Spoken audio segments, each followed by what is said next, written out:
Welcome. Last week we have seen some questions related to teacher part 1, and today we have some more questions about teaching and learning process. Do we have? Could you share your views on those days Guru Shishya and today's teacher student relationship? Yeah, this is a very often asked question, and there's a lot of confusion also about this relation increasing in today's society. To be precise, the Guru Shishya relation from those days to what we are seeing today is having a set of characters. But in this, there is one striking feature I want to talk about, that is belief.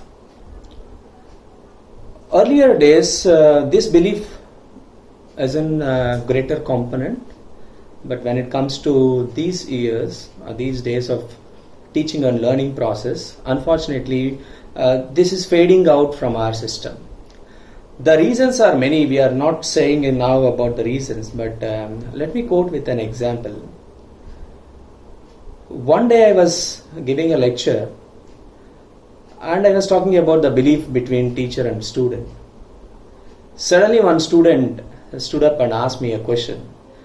Sir, can you give me an example where actually the belief is so important between teacher and student?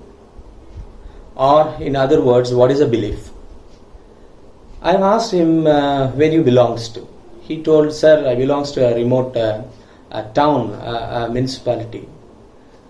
Okay, if you have holidays, how you are planning your holidays? How you are going to reach to your hometown? Sir, I won't get generally train ticket. I'll go by private bus or whatever private vehicle is there. Okay, fine. When you get inside the private vehicle, have you ever asked that whether the driver is holding a license? He smiled at me and said, sir, what is this question? We don't do that.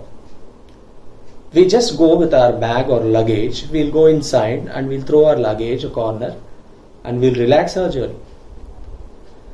In the middle of the journey, suppose if you are peeping through the window, you can see that bus moving like a rocket on the road, but still you'll sleep happily. That means you have an unseen component of belief on the driver, whom you don't know about. What I request to all the students is entrust 0.1% of that belief on teacher, on your teacher, on your parent. You see what happens to the life.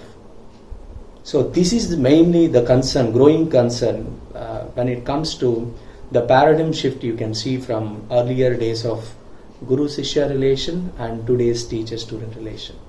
In fact, to put it in another way, like attachment was there earlier, and today, of course, we follow detached attachment. Next question.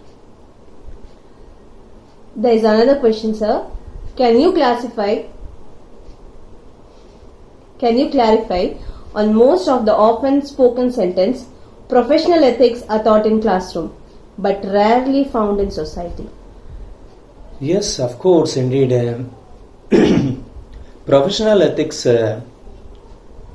is taught in curriculum in different institutions and practiced in life, whether you learn in a curriculum framework or not.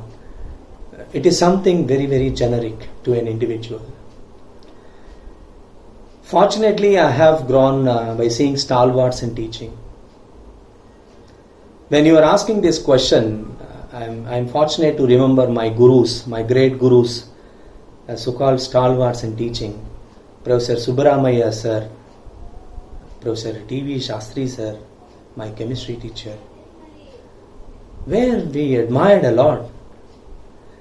It is not that what they taught has given an impression on our lives. It is the way they conducted themselves. A student grows by looking at the teacher. Most of the times, they don't only remember the content, but they also remember the conduct of the teacher. In my memory line, it is very profound that when Professor Sastry sir was teaching those days, for one Diwali, the total street did not celebrate it. They did not celebrate it, crackers, they just lit the lamps. Somebody asked one of a person, like, why in this street the Diwali is not celebrated with Dhoom Dham and all? They said, our Shastri sir got operated with bypass. So we don't want to disturb our sir's health. So that is why this total street decided not to celebrate Deepavali with crackers. This is the kind of influence those days teachers used to have on society, on the people living around. So ethics is not just taught in a classroom. Ethics comes to the society as a package from a teacher by the way they conduct themselves in the society. It's a very good question. Thank you for asking this question. Next. Do you want to give some specific inputs to those next generation teachers? Yes, even I always speak about it whenever I see a person who is so passionate enough to enter into the teaching field. Once again, I remember my gurus, my teachers, when I try to say something to next generation teachers. Teaching is an art. It is passion driven. It is not just a profession. It is not just preaching. Teaching is something where you get involved automatically. Whether you are teaching in online or offline, it doesn't matter. It is a kind of positive vibe that a scholar carries along with him to disseminate the information so that it is properly assimilated by the student. Once again, I love to take Professor Shastry sir's incident. I was so fortunate to learn organic chemistry from sir. Shastri sir used to conduct weekly tests once after completing some portion or one unit, whatever it may be. He was delivering some lectures related to reactions, ions, etc. But after completion of that portion, sir conducted a test, a cycle test for 20 marks. I still remember I got around 19 and off, but sir scolded me for 20 minutes for the half mark I lost. Way back, very, very long time before it has happened, but it's still fresh in my memory. I went back to sir and asked, sir, I've lost only half mark. But the treatment what I have received is very bad, I can remember for my rest of the life. Professor Shastri sir smiled at me and said, Kishore, today if you plant a seed, it may take years to become a tree. But yesterday night you would have planted a seed of negligence. Today the result is immediate, even though it is a half mark. So this is the first quality that the student should get from the teacher. Never, never, never be complacent. Never procrastinate.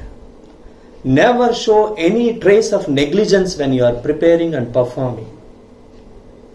My guru, my teacher told long back, and still I carry that in my life. So this is what the next generation teaches to pick up. This kind of passion that next generation teachers, if they are carrying out, it's very, very happy. Even we have long way to go. We want to serve the student community with this kind of set of values.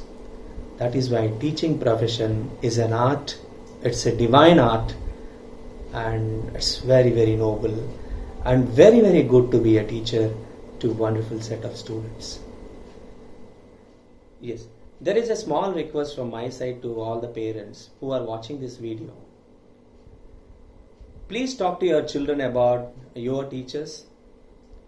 Please talk to your children about how you got influenced by your teacher, who are your stalwarts in teaching, and what kind of influence your teacher has left on you.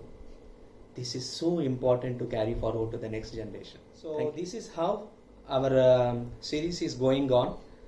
I am very happy and thankful to all of you for following me up and subscribing the channel. We'll meet you soon.